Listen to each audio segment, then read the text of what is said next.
Hi everyone, welcome to this new video. Thank you for joining. A video with as little preparation as you can imagine. Sorry for the raw setup and it's just like me talking to a camera. But today we're gonna talk about the difference between virtual photography and capture artist professional work. So the reason why I wanted to make this video is because I've been doing capture artist jobs for the past 6 months now. So I'm very new to it. I'm discovering the job, and I think it's a good time to explain for those who might want to pursue this type of career the differences I see as a beginner between the hobby, of course, the virtual photography hobby, and the work as capture artist. So to speak about this and to speak about this transition, I did ask you guys on Twitter if you had some questions. So basically what we're gonna do is we're gonna treat 3 different questions, like how do we start, how do you get involved in this type of jobs, the differences between virtual photography and capture artist pictures, and finally my feelings and maybe the challenges I've encountered in the few past months, and what to expect maybe if you don't really know what you're getting yourself involved in. So let's get started.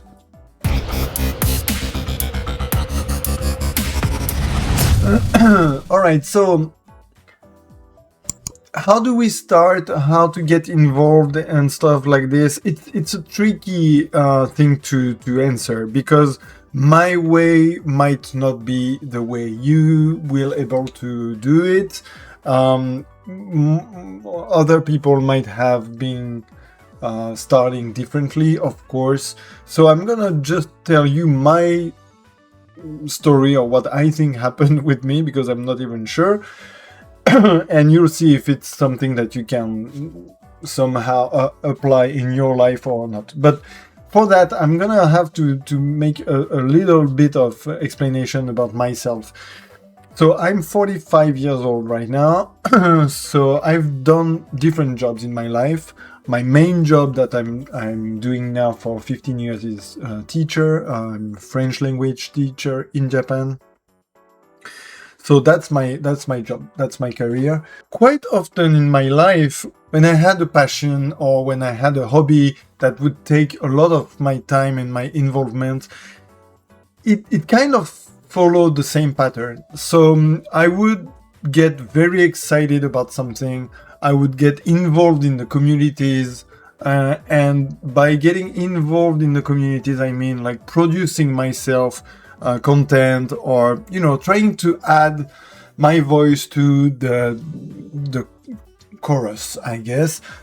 I don't know why is it, but I've always had this type of inclination to just want to participate to stuff. So to give you an example, a few years back I was very into tattoos, and I started to write a blog about tattoos and about tattoos philosophy and stuff that I didn't see online. And I was managing a website and like Facebook pages and getting involved in groups and stuff like this. And one thing leading to another one, I started to write in tattoo magazines. So for instance, I had some articles or portraits, interviews I did.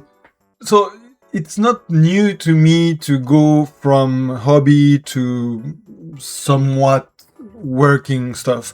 And when I did it in the tattoo world, I was not too happy with how it came off when it became a job.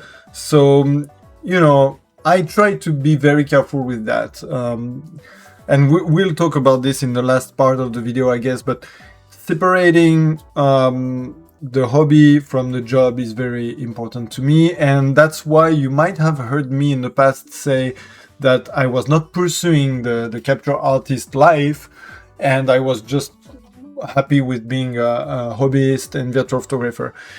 Now that's one thing. Another thing that you really need to know about me is that I have somehow a life principle, is that I create opportunities, and when an opportunity opens up to me, it comes to me, I don't say no. I usually want to ride the train, and if I don't like what's in the train, I will get off the first station. That's what I did with the tattoo stuff, actually. After a couple of articles, I didn't feel like it was really working for me, so I stopped. And yeah, I think it's what happens here. I did create some opportunities, and it turns out that they asked me to do capture artist jobs, and I said yes, because you never know. I mean, so yeah, that's where I'm at right now, 6 months in. So I was never trying to really become a capture artist photographer, or, you know, so I don't know about degrees or training or, you know, the normal course of it. This is my side job. As I said, I'm a teacher in real life, if I may say. And that's why, you know, my way might not be your way. So it's really a mix of different things that led me to where I'm at right now, of course. I grew a community on Twitter. Some of them were probably devs or people from marketing of the games I was shooting for my fun. At the same time, I created a website to have my portfolio online somewhere, just to me at first, but, you know, noticed that some people found me through it. And then I started to get in contact with some studios because I was trying to help them making better photo modes. So that's another side of it, where now I'm also doing this more professionally. I'm helping studios to create their photo modes, but that's really two different things. But by doing one, I did start networking, I guess, and at some point I wanted to advertise myself a bit more as photo mode consultant, which is a weird appellation that I kind of came up with, but I see some other people using it now. So I created a LinkedIn page at some point to try to just get more studios and look more professional, you know, more serious, because it's a weird thing to do. And with this LinkedIn website, my followers on Twitter, I guess, and it started to create something. And at some point, a person from Kepler Interactive contacted me through Twitter. I'm not sure where they found me, but I mean, it was for Flintlock, the Siege of Dawn, and they asked me if they could use my shots for a press kit and a thank you kit for Sony partners and stuff like this. So it was not really taking some new shots, it was using my shots in a kit that is here and is really cool, by the way. Really love what they did. So of course I said yes, and everything was super fun and very exciting for me. I was really just doing my own virtual photography at the time. Maybe 1 year or 1 year and a half later, I was contacted by a marketing director at Kepler, again, a Kepler Interactive. So I don't know how the connection between those two persons was made. Did they talk about me in a meeting, or did they just happen to have seen my work both separately? I don't know. But he contacted me for taking shots of a different game, and it really started like this. So again, it's 6 months back. It's really still new to me. I mean, maybe the first contact was a bit before that, but anyway, it was just few months before I actually started. And then they liked what I did on this game, and they asked me to take care of different games. So I'm currently working on few games for Kepler Interactive, so they have different games under their catalog. And also after that, I started to get contacts and get reached out by studios, different studios and different publishers. So right now I'm working with 4 different publishers, and I'm on like seven games or so. I'm not gonna go into details on what game and what publishers. I mean, if you follow me, you know some of them probably. If you see my website, there are some information on this. Not everything is out because of NDAs and stuff like this, but I can still explain how it was for me to work as a capture artist without mentioning specifics, of course, or anything covered by my contracts. To sum it up, I would say that my way to start this was to network, of course, to create some momentum around my work, making it visible and easy to access on the internet. Also, maybe the photo mode consulting stuff helped me get a legitimacy, because I somehow attracted some journalists that wanted to interview me, because it's a weird thing, photo mode consultant, so they were curious. So I guess this helped creating a legitimacy for my image somewhere, and then little by little, some people just, you never know what connections are really happening. And it's very important to remember that someone with whom you had a good interaction 5 years ago might have changed studio, might be working somewhere else, but might still remember you. So we'll talk about this also maybe at the end of the video, but my advice would be, first of all, try to look legit, be serious, be nice to people, and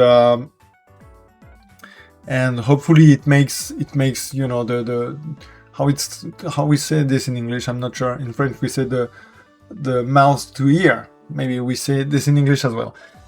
Work, and then some people will start contacting you. So yeah, that's how I started and how I got involved. Now, let's talk about the differences I see, and I already knew before I started, but it's even clearer now, between virtual photography and capture artist work. Because I've always seen people on Twitter putting in their bio like capture artist or sometimes photo mode artist or stuff like this. But the capture artist label specifically was always bothering me when I knew those people were not doing capture artist jobs, but just playing with photo modes and making their own art in games. Because this is really virtual photography. And even before I start doing the job, I did understand the differences, like, I mean, at least theoretically. But now that I'm doing this, yeah, definitely not the same thing, not the same world, almost at all. I would say there is almost no connection between a capture artist picture and a virtual photograph. So first of all, of course, it would be the freedom. Freedom of creation is 100% when you do your own VP. I'm not gonna say anything super mind-blowing here. It's really common sense. But so when you start doing capture artist jobs, you lose the creativity and the freedom, mostly the freedom, almost at all, because usually they will give you briefs, they will give you direction, and they will ask you for specific shots.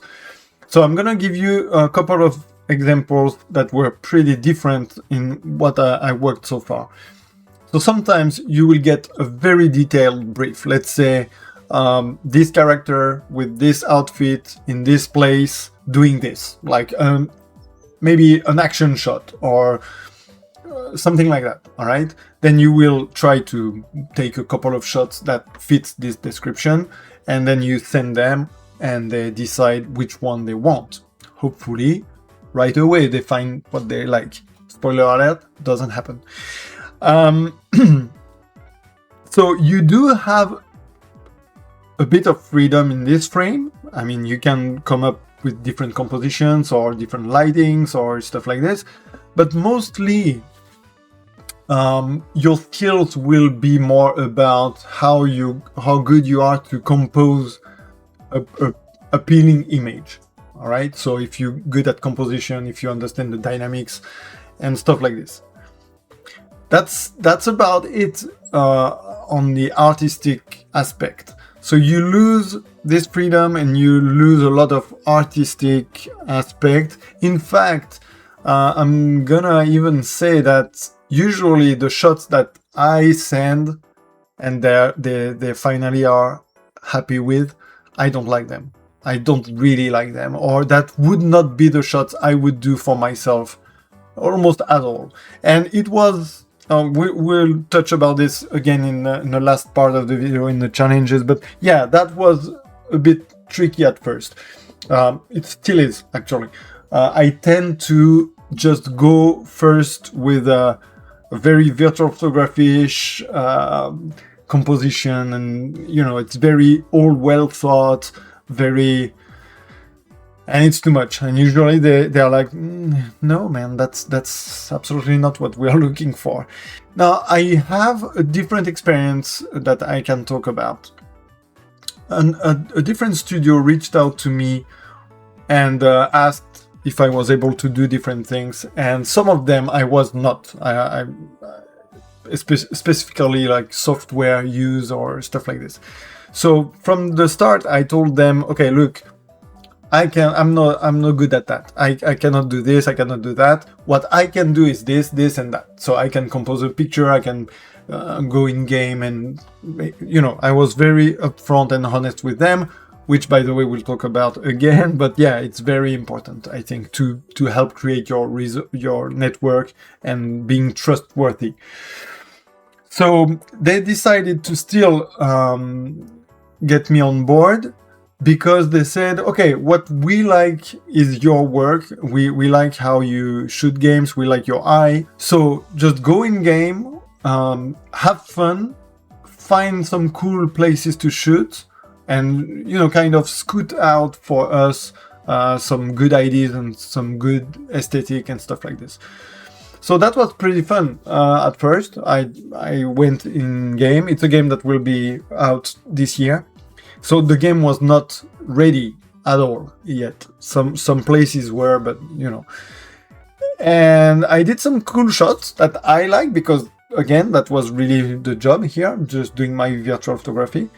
But none of them were what they needed, and of course they will never use any of them, I think. At the end of the day, the result is that, okay, I got a few bucks for my shots, sure, but yeah, the game was not ready, so anything I shot anyway is subject to change, like the light of this area, the hair of this character, whatever. So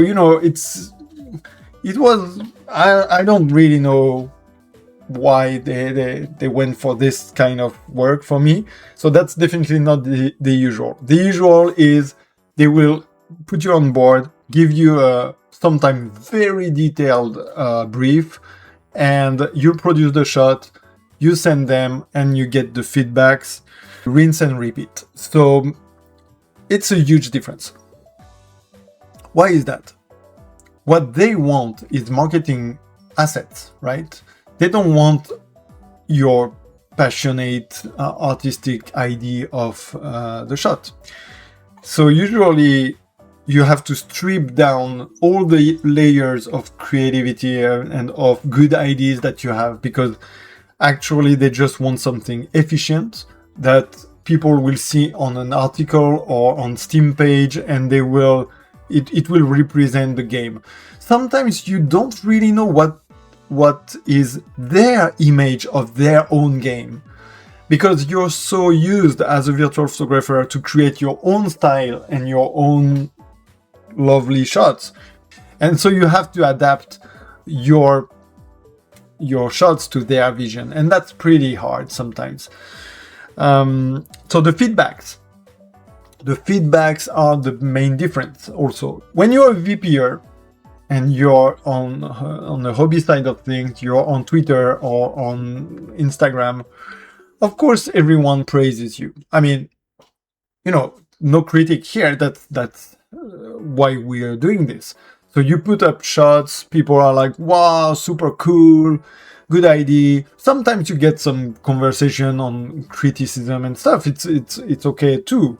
But mostly what you earn from the shots is dopamine and likes, and that's what you are after anyways. On some different level for everyone, but you know. The second you start to work and having clients, it's kind of obvious, but their feedback is not that. It's not like, oh, I mean, sometimes you get, oh yeah, we really like this one or whatever, so it's cool. But they won't use their time to just congratulate you. You're just the capture artist. They start to give you feedback based on what they want, what they need, and then it's definitely not the same feeling. You're like, okay, so I need to redo this and redo that, and it becomes right away, it becomes a job, it becomes something tiring. The feedback, which is so important in the hobby part, especially for people active on social medias, of course, the feedback part becomes a totally different thing, which is normal and obvious, just pointing out how strong it feels right from the batch. Like the first couple of gigs you do, you feel that. And also a big difference is the workflow. Obviously, when it's your hobby, you do it when you want, you do it when you have time, you do it when you're relaxed, and as soon as it's your job, you're doing it when you have to do it. And sometimes the deadlines will be incredibly short, and people will ask you for 20 shots because for them it sounds like you can make them happen in 2 hours, but 20 shots can take you a week, depending on how fast you are to pinpoint all we talked about before. And you get the feedbacks that says, okay, we take this as is, perfect, thank you, bye, here's your check. It's probably happening more and more as I mean, with the experience. But where I'm at 6 months in, every studio is different. Every studio you need to adjust, and yeah, you really need a lot of time to work on your on 20 shots. And sometimes they will tell you, yeah, for next week, is it okay? And again, it's a side job. I mean, I guess for everyone when they start, it's a side job. It certainly is for me. So it means that you do this on your free time. So it means that your hobby doesn't exist anymore. You do this when your kid is in bed, and you do this when you are not at your actual work. So you start working on 2-3 different games at the same time. And they are like, okay, we need this for, let's say, in 10 days. And you're like, ooh, whoa, yeah, okay, that will be short, because 10 days for them is actually like 2 possible work day for you, which is like the weekend. So you start the job, you're like, okay, I don't get this. You send an email to have explanations. And then, as I said, your email is not the priority, so they are all busy, and then you wait 3 days to have an answer in the best case, and that's 3 days in the trash, and that's three days out of the deadline. So, you know, it becomes very stressful.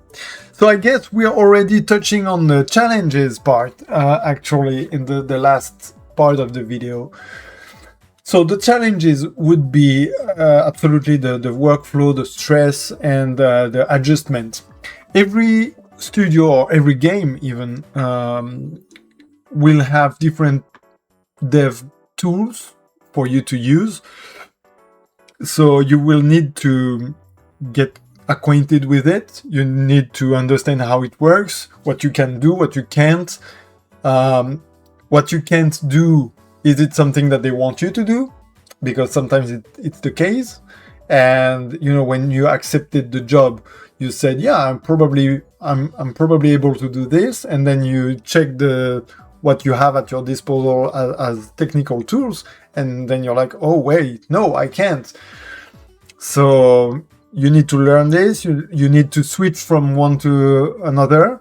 Sometimes you will be put on a game for a few batches, is it plural? So you need to come back to the game 2 months later. You forgot how to deal with the menuing and stuff. So, all this takes a lot of time, and it's time that you are putting in the shots, actually. At the end of the day, when you send the bill, it's a time that you will get paid for, so you want to make the best out of it, and yeah, that's a bit of stress. Speaking of stress, again, the feedback might be something to deal with, because your ego is not ready to just produce some stuff that you will not see online or see used, and you're like, okay, did I make a good job? Were they happy? Will they call me back?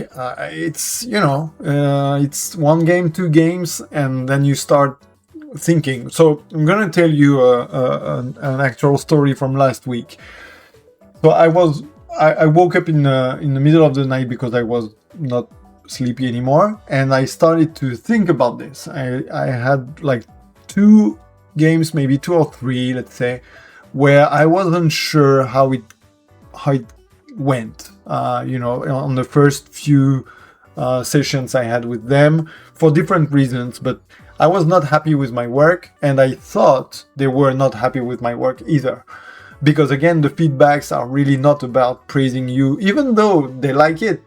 Sometimes they will not just say it, because that's not why you're here, right? And it kept me awake like for 2 hours, like really stupidly. I'm again 45 years old, done a lot of jobs in my life. I was done with the stress stuff. I'm a teacher. I'm the guy explaining stuff to people. I'm the guy correcting people. I'm the guy who, like, people ask me questions. And suddenly I have to deal with this new career where I'm just the one who needs to ask a lot of questions. I'm the one who gonna be explained, like, no, that's not what we want, and stuff like this. So yeah, I had a bit of a stress with this. And funny thing is, like 2 days later, one of those games called me back, and they were like, okay, are we ready for the next batch? And I was like, oh yeah, sure. I mean, if you like what I did, because I see you used just one of my shots last time.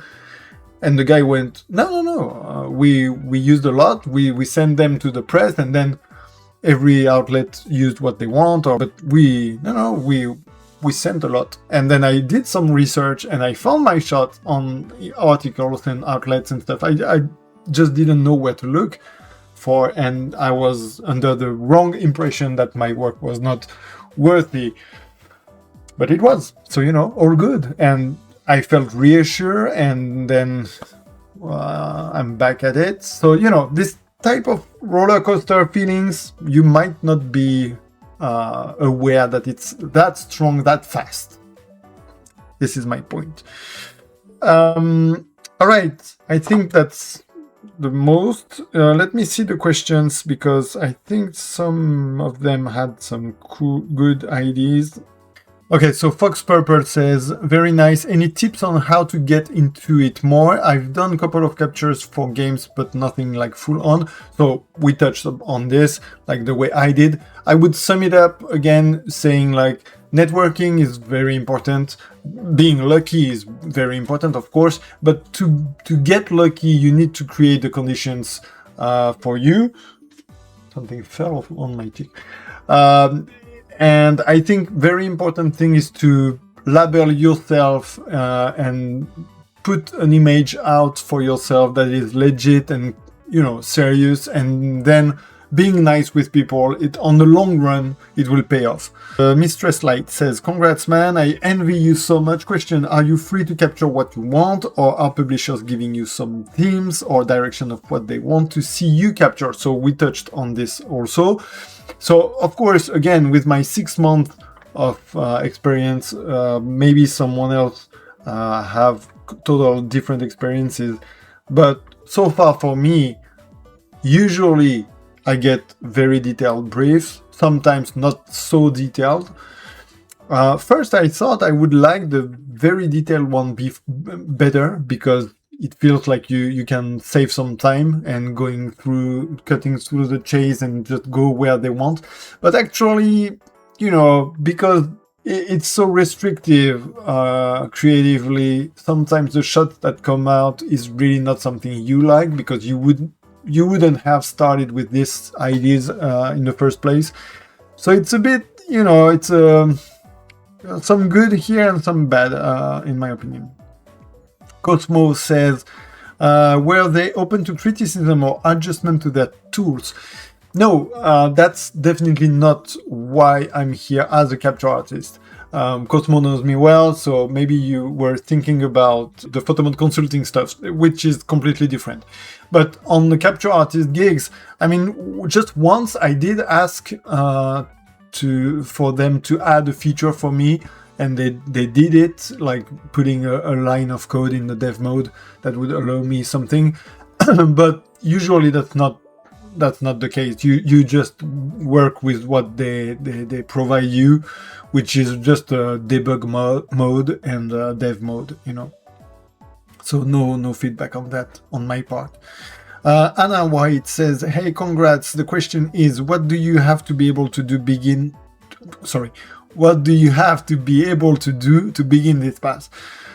So, okay, we touched on this. Networking, presenting your image, and maybe putting some website up, stuff like this.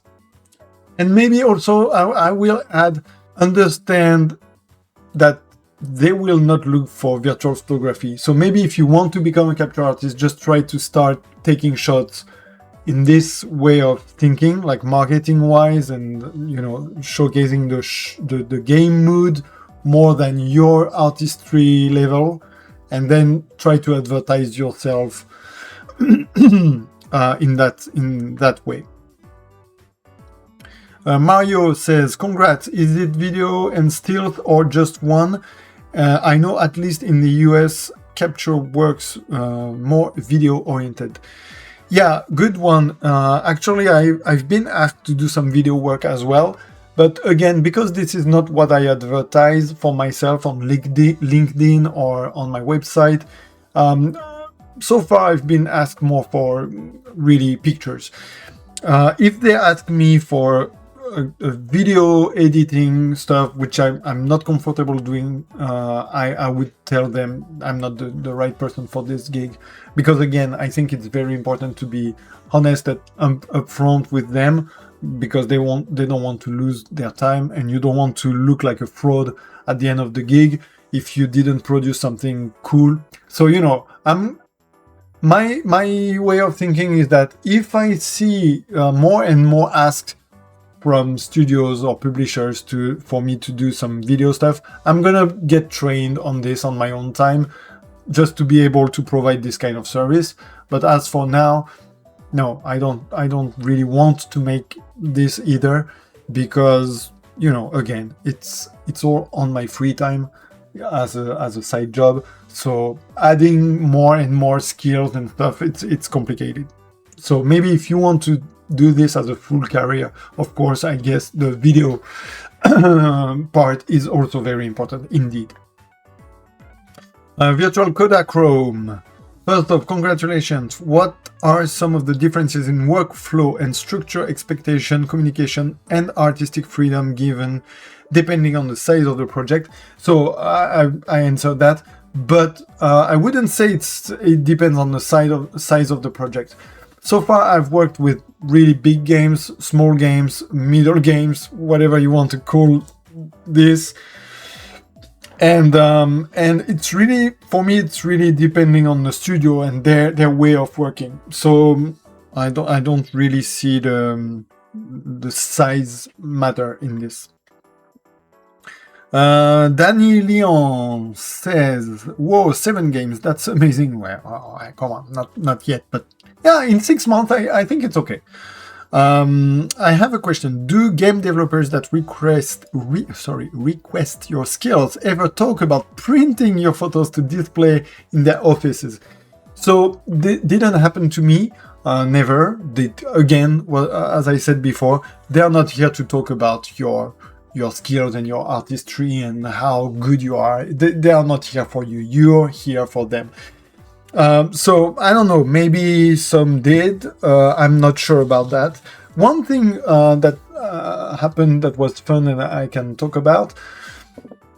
So I worked on this flintlock, the Siege of Dawn, as I mentioned before, the one we did the press kit, if you want. So that was the first thing.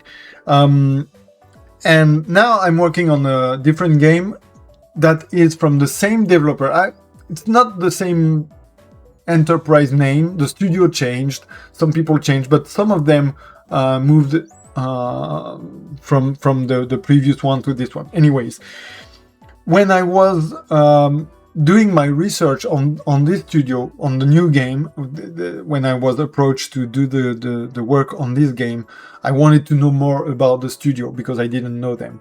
And I found out that it was the studio or somehow related to Flintlock. And by doing this research, I found their website, and one of the main page dedicated to this game was with one of my shots on display in full page. And that shot is one that I really liked personally, but never got really in attention on social medias or whatever. And I don't think it was even used in the promotion stuff that we did. So I was really happy to see the shot there at this place. And then when we had our first call meeting and stuff, we talked a bit about that. And I said, oh yeah, I saw my shot actually on the website. It was fun. And they said, oh yeah, that was our favorite shot. So I was really happy with that. But that's about it for me on this type of interaction so far. Let's see next year, maybe when I will have worked on more games. Gib says, well done, mate. My question would be tips on how to get a job within the gaming industry, or how can we get involved in any way as a freelancer? So again, answer that.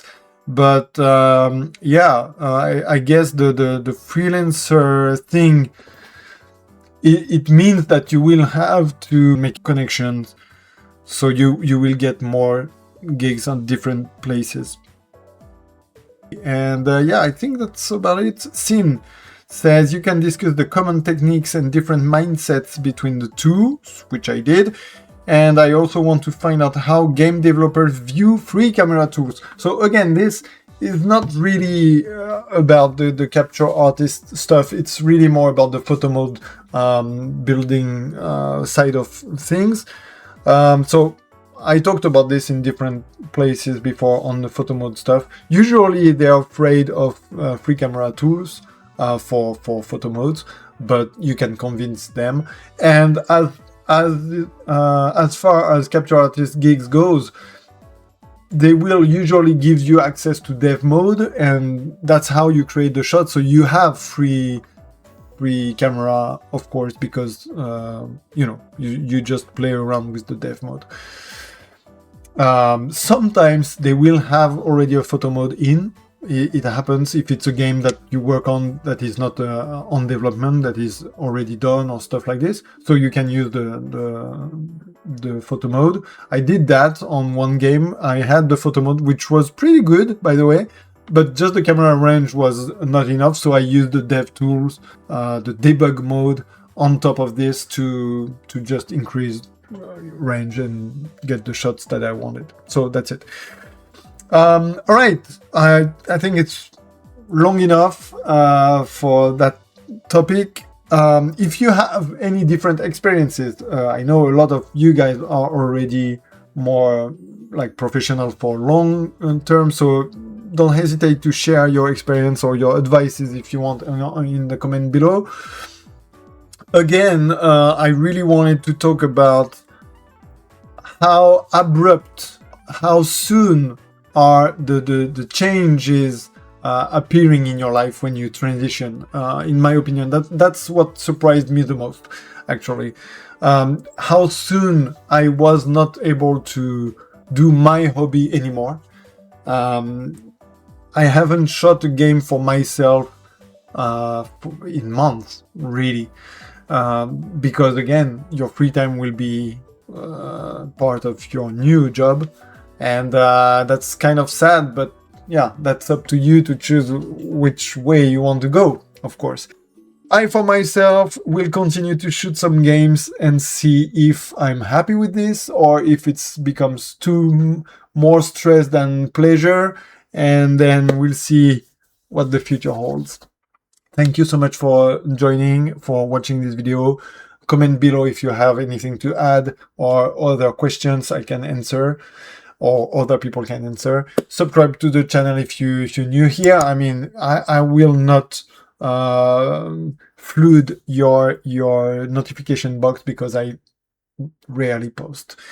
But every time I have something to say, I will. So have fun, guys, and you know, keep snapping.